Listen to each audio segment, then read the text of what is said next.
turn your Bible to Genesis chapter 25, and I'm going to read to you starting at verse 29 through 34. When Jacob had cooked stew, Esau came in from the field, and he was famished. And Esau said to Jacob, "Please let me have a swallow of that red stuff there, for I am famished." Therefore his name was called Edom. But Jacob said, "First, sell me your birthright." Esau said, "Behold, I am about to die, so of what use then is the birthright to me?" And Jacob said, "First, swear to me." And he swore to him and sold his birthright to Jacob. Then Jacob gave Esau bread and lentil stew, and he ate and drank and rose and went on his way. Thus Esau despised his birthright. Now I'm going to walk you through this story. We won't go line by line, but first I want to set it up and make sure you have an understanding of all of Esau and Jacob's story. Esau is the older brother of Jacob, and they're twins. They're the sons of Isaac. Isaac is the son of Abraham. So you have Abraham, Isaac, Esau, and Jacob. Now at verse 25, it tells you their birth, it tells you their order. In verse 25, it says, "Now the first came forth red all over like a hairy garment, and they named him Esau. Afterward, his brother came forth with his hand holding on to Esau's heel. So his name would be called Jacob. And Isaac was 60 years old when she gave birth to them." It says Esau was born first, and then it says Jacob was born second, and Jacob would grab the heel of Esau. The author is setting up the story, letting you know that Jacob would be coming after Esau. From birth, Jacob would be grabbing his heel, trying to trip him up, known as the trickster, so to speak, to go after the blessing, to go after the birthright. So you have to understand the importance of that, and also understand the order in which they were born. Why is the order in which they were born important? Because the firstborn would carry the birthright. The firstborn would have the birthright, and the birthright is a big deal. The birthright means that the firstborn son would get a double inheritance of the father. But what if you have two children, Isaac and Jacob? You have two portions. Esau would get a double portion of two portions, which leaves Jacob with what? Nothing. And he grabbed his brother's heel. I guess so. I would grab my brother's heel too. Not only that, the oldest child would also be given the succession rights of the father. He would be given the rule or dominion over the family. When you fathers leave your home, you'll look at your oldest boy and you say, "Daddy's leaving, so now you're the man of the house." What you're telling him is, as the oldest son, he has the succession rights. And that's what Esau would have. So not only does he have a double inheritance, not only does he have succession rights, but he has a third thing that's extremely important, probably the most important that comes along with this birthright, being the oldest child. God made a promise to Abraham. God told Abraham, "I'm going to make your name great. Through you, I'm going to create a great nation, and through that, all nations will be blessed." Well, all nations weren't blessed by Isaac. All nations weren't blessed by Jacob. All nations weren't blessed by the 12 tribes of Israel, Jacob's sons. So who blessed all nations? He was talking about Jesus Christ. You see, Jesus Christ would be the only one to come to bless all nations. So in Genesis, we're already referencing the coming of the Messiah. The firstborn son would have genealogy rights to the Messiah. Their descendants would be connected to Jesus Christ. So Esau is born into the penthouse. He didn't go from rags to riches. He started with riches and ends up at the end of this story with rags. Esau is famished. That boy is hungry. And the author is making a point that right now, he's feeling it right now. He's all about his flesh right now. He is extremely famished and extremely hungry. But wait a minute now. Esau has the birthright. He's got the double inheritance. He's got succession rights. He's got genealogy rights to the Messiah. Yeah, he's got all of that. But right now, he's extremely famished. Just because you're a believer in Jesus Christ and you've been born into birthrights doesn't mean you won't have time in your life where you're not extremely famished, where you have extreme desires in your life. You may be single and be looking for a mate. In your marriage, you may have a desire for that thing to come together and be on better terms. You may have a financial desire. You may have a job desire. You may have a promotion desire. You may have an extreme desire in your life, and you may have the birthright. Because all of us as Christians are born again into the birthright. We have certain rights. You have the right to be free and not be in bondage. You have the right to experience heaven now and not have to wait till you die to experience heaven. You have the right to an inheritance. You have a birthright. But right here, the man with the birthright is extremely famished. So just because you believe in Jesus doesn't mean you won't meet some rainy days. That's right. It said Esau came in from the field extremely famished. Watch this. It says Jacob had cooked stew. And Esau came into the house famished. Had means past tense. That means the stew was already prepared for him when he came into the house. Understand that the enemy will always be cooking up something that you're hungry for. Jacob is the one that would trip up Esau, and he already had the provision prepared for Esau's hunger. God is not the only one who provides. The enemy will provide for you too, but at what cost? He said he had cooked stew. It's already there for you. It's waiting. You're famished? I've got something for you to eat. Esau's extremely famished. And Esau says to Jacob, please, let me have a swallow of that red stuff there. For I am famished. Therefore, his name was called Edom. He is so famished and so hungry and so into his flesh right now. He just wants some of that red stuff that's on the stove because of how he's feeling right now in his flesh. His flesh is overtaking him. All he cares about is what's cooking on the stove. But watch this. It says, therefore his name was called Edom. Watch this. You can't skip that. The Hebrew word for Edom is Adam. That means red. In other words, he would be so into his fleshly desire that he would begin to identify with his need. His identity was connected to his flesh. His identity was not connected to his birthright. He said, therefore, his name was called Edom. Be careful that you don't feel so much of your fleshly desire and what you want now that you start identifying yourself by your need instead of identifying yourself by your birthright. Identifying yourself by your relationship with Jesus Christ. Well, I'm a single man or a single woman. No, you're not. You're a man of God or a woman of God. Well, I'm poor. No, you're not. You're rich in Christ. The problem is you're identifying yourself by your need and not identifying yourself by your birthright. He says, therefore, his name is red because he was so fixated on what his flesh wanted that he lost sight of his birthright. What were Esau's descendants' name? The Edomites were known for the red stuff that took away their blessing. The Edomites were known for the red stuff that took away their genealogy rights and connections to the Messiah. The Edomites were known for that red stuff that lost their inheritance. What is your family known for? Are your kids still connected to the Messiah? Are your kids' kids connected to the Messiah?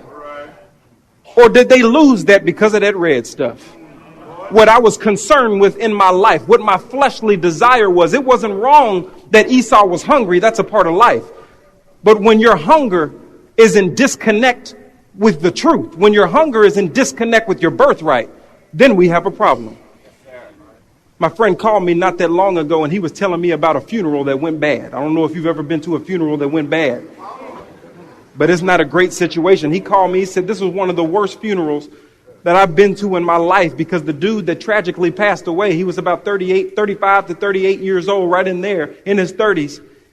I said, what happened? He said that he had about 8 of his baby mamas there and children running all over the place. And they were trying to view the body and they start fighting each other and the kids start cussing each other out and all that kind of stuff. And it was just terrible. Wow. If he was only here to see his legacy. But I told him that's just remnants of what he was concerned about while he was here. You see, while he was here, he was just concerned about getting a little bit of that red stuff. And now his descendants will be known as the Edomites. Because right here, he's so into his flesh. He's so into what his desires are. He's so into what he wants that it has generational impact of fleshliness. That red stuff. And Jacob says, oh, Your flesh desires this stew that much? You're going to identify yourself with it? You want it that bad? Okay, well, first, sell me your birthright. You always know when it's the enemy because he's always going to make a trade with you. You see, when God gives you something, there is no sorrow with it. But when the enemy gives you something, he wants your birthright in return. When the enemy brings something to you, when he provides some stew for you and you have that need, you would have to separate yourself from biblical truth in order to be satisfied. Jacob said, first, sell me your birthright. And he said, do it first. In other words, there's always going to be an exchange before you get to eat. You're not going to get to eat before the enemy gets what he wants first. Whether you're aware, whether you're unaware, you always make a deal with the devil before he lets you be satisfied. He said, first, sell me your birthright. And then he said, sell. Sell means that there is an attributed value to what's being sold.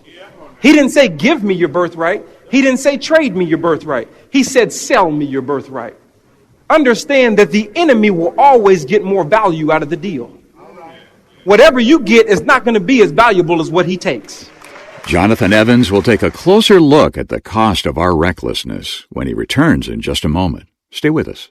The stuff that we just talked about, the inheritance, that's future. You got to wait on that. Your succession rights, ruling over the family, that's future. You're going to have to wait on that. Genealogy rights to the promised land and to the Messiah, that's future. You're going to have to wait on that. What Jacob was saying is, I'll give you this temporal now if I can have generational longevity. The enemy will always take your future if you just want to be satisfied right now. What would Esau have to do in order to maintain his birthright? He would have to be willing to be famished. You see, most Christians don't connect their relationship with Jesus Christ with suffering. We're not interested in suffering. I don't want to be famished. If I have a need, I want to satisfy that thing right now. There was a little boy one day who was talking to his father. His father had open heart surgery. And the father told the little boy, I had to have open heart surgery because I wanted to live longer. I wanted to save my life. I wanted to be here with you. And in order to live longer, I had to have open heart surgery. That's why I have this big scar on my chest. And the son would always come in and ask questions. And the dad was like, why are you asking all these questions? And he said, because I just want to know the process that you went through in order to have a long life. And one day his son ran into the room and the son said, Dad, I'm ready to have surgery. The dad looked at the boy like, what are you talking about? You're ready to have surgery. You don't need to have surgery. He said, I'm ready to have surgery. I'm ready to get my scar. He said, son, slow down. You don't need to have surgery. You don't need to get a scar. What are you talking about? He said, Dad, I know it's going to hurt. I know the healing process. I know that I have to have a scar the rest of my life, but I'm ready to accept Jesus into my heart.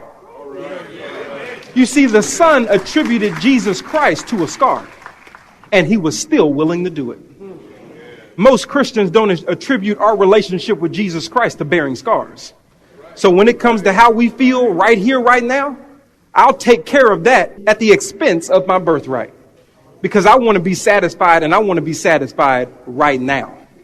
The flesh will always demand that you be satisfied right now. But if you have to trade your birthright, your relationship with Jesus Christ, biblical truth, in order to feel good, then what are you losing? What is the trade? There's always going to be an exchange when he lets you eat, when you're satisfied. I have a friend of mine who tells the story all the time, so I know she wouldn't mind me telling this story. But when she was, the short version is when she was 16 years old, she tells a story of her getting pregnant. And at that time in her life, she said there was no way that I was about to have a baby at 16 years old. I had too many plans. I wanted to move on with my life. I wanted to do what I wanted to do. And so I wasn't going to have a child at 16 years old. I know I made the mistake, but I had to make something different happen because I didn't want to have a baby. So what she did was she went to the clinic and she had an abortion of the baby. She got to live her life. She went on to college. She graduated. She started working in the ministry at the church. She started doing all of these things. And it seemed like everything was okay based on the decision that she made. Then she got married and she told her husband, we're going to go ahead and wait 2 years before we start trying to have kids so that we can be together. And then those 2 years passed by and then they started trying. And then 3 years passed by and there still was no kid. And so they're trying to figure out what is going on. And so they went to the doctor, and the doctor got the history and found out that she had an abortion. So it made him run tests on her. And after the test, he came back in the room and said, "I'm sorry, but that abortion you had when you were 16 rendered you barren. You won't be able to have children." What she didn't know is that when she was 16, doing an act that was disconnected from God's word would swear her birthright away, literally. See, you don't understand, the decisions that you make now dictate the life that you lead. You may feel good about the decision right now. And you may feel like you're able to move forward and there was no punishment, there was no foul, there was no yellow flag. You were able to just move forward down the field. But when your later becomes your now, and then you're looking for a blessing from God, the question is, did we disconnect ourselves from the blessings that are associated from our birthright because we were operating in the flesh?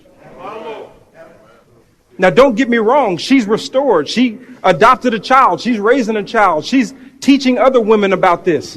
But it's still written in her history because the act is swearing on it, disconnected from the birthright of Jesus Christ. Turn to chapter 27 as we get ready to close. Because in chapter 27, you get to Esau's later. He was okay with eating a little bit of that red stuff then. But when it came to later, look at chapter 27, and I'll start reading at verse 36 through 38. Then he said, "Is he not rightly named Jacob? For he has supplanted me these 2 times.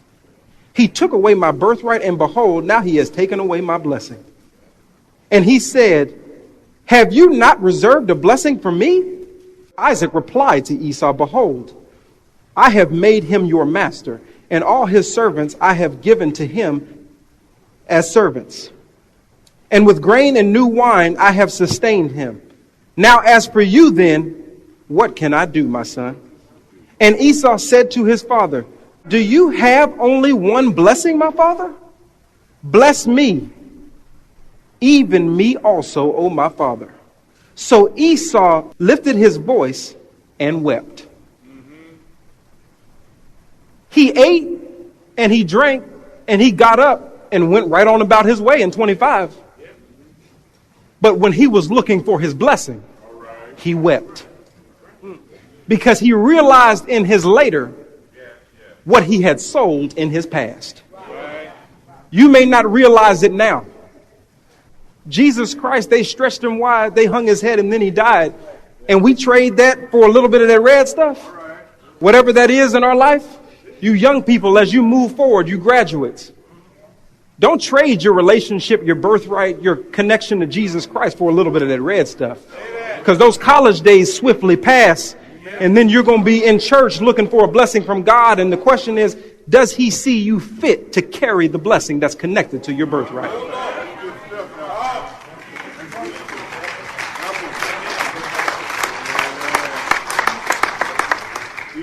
The question is on the floor for each individual in this room is simple. And Jacob posed it to Esau. Is it going to be now, or do you choose later?